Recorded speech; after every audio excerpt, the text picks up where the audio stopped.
Selamat sejahtera kepada Encik Milatu dan rakan-rakan sekalian.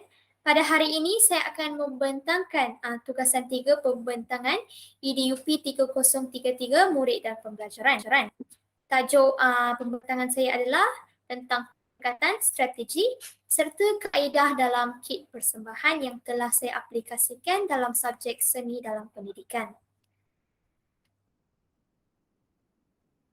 Jadi, pertamanya kita akan melihat isi kandungan. Yang pertama adalah pengenalan, yang kedua pendekatan, ketiga strategi, yang keempat kaedah dan yang kelima langkah pelaksanaan PDP.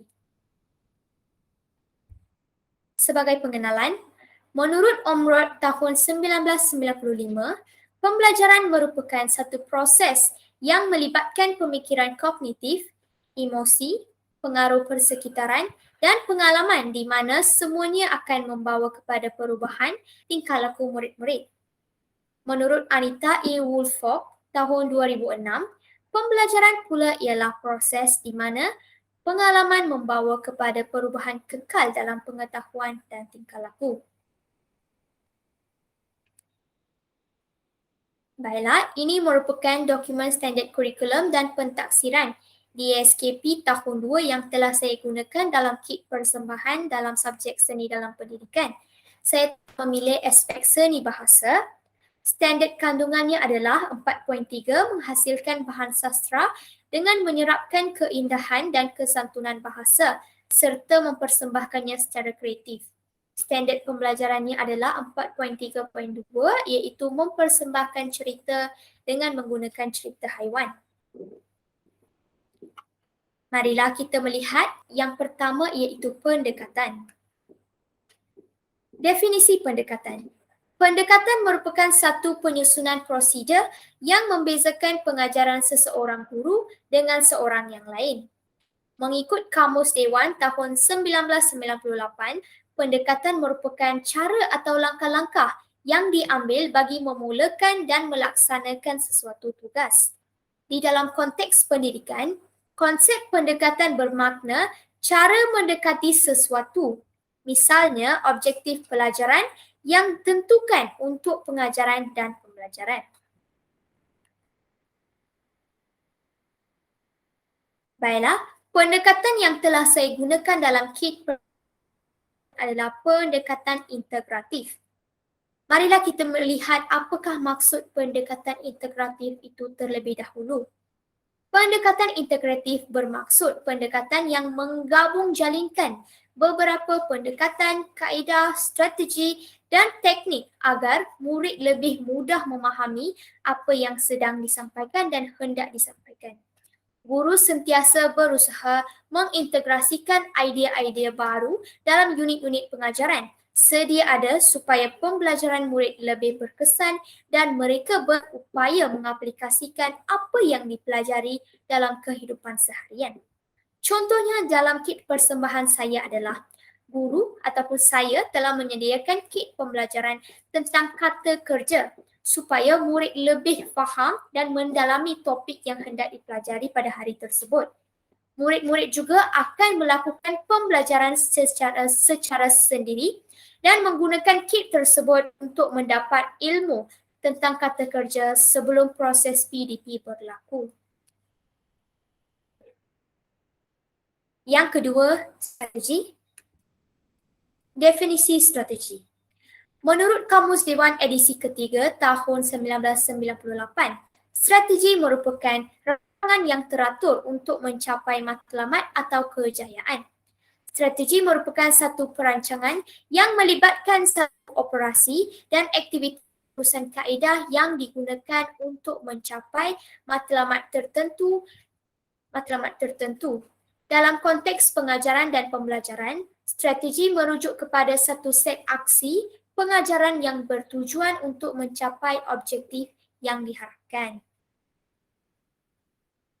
Seterusnya, strategi yang digunakan dalam kit pembelajaran saya adalah strategi pemusatan bahan ataupun sumber.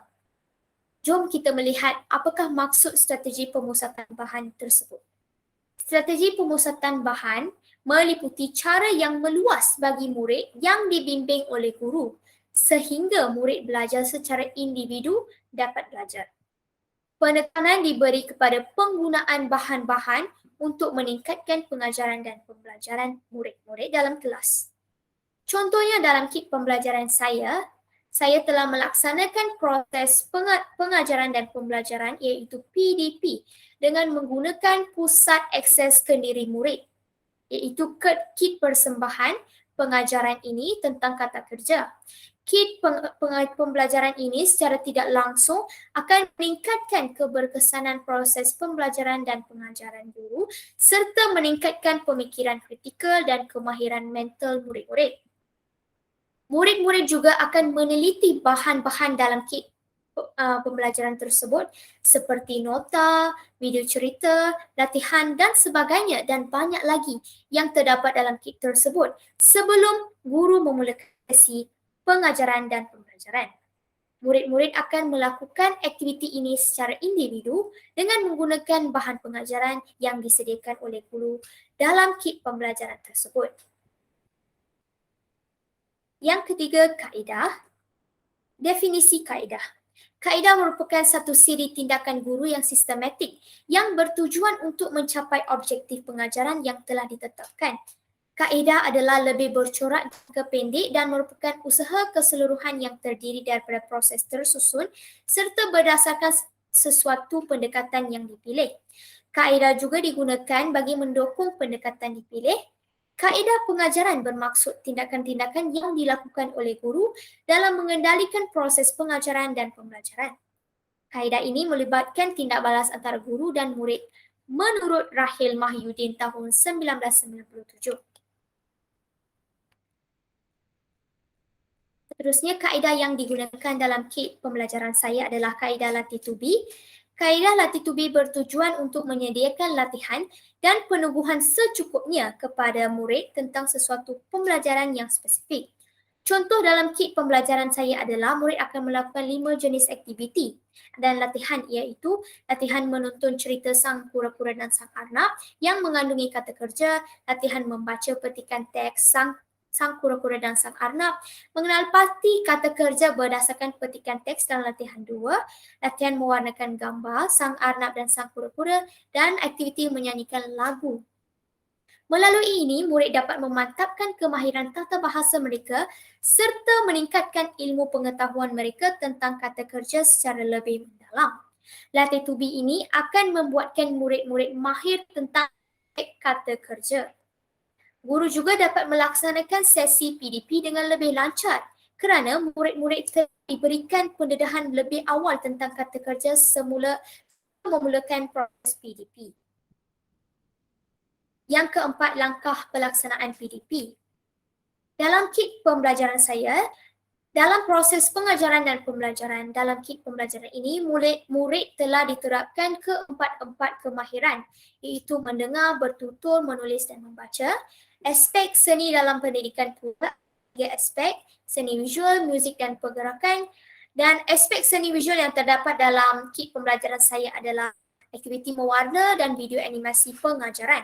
Dan aktiviti seni muzik adalah lagu kisah Sang Arnab dan Sang Kura-Kura. Dan akhir sekali seni pergerakan, murid-murid akan bergerak semasa melakukan aktiviti lakonan. Sebagai langkah 1, guru akan mengagikan murid-murid tahun 2 melatih kepada 6 orang satu kumpulan.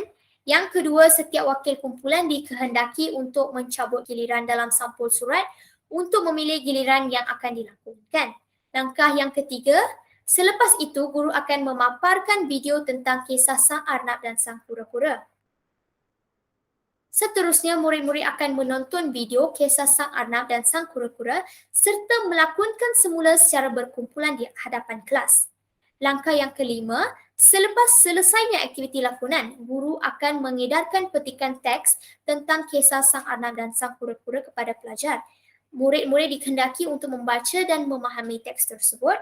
Berdasarkan petikan teks yang telah dibaca, murid-murid dikehendaki mengenal pasti dan menyenaraikan kata kerja yang terdapat dalam petikan tersebut dalam buku mereka.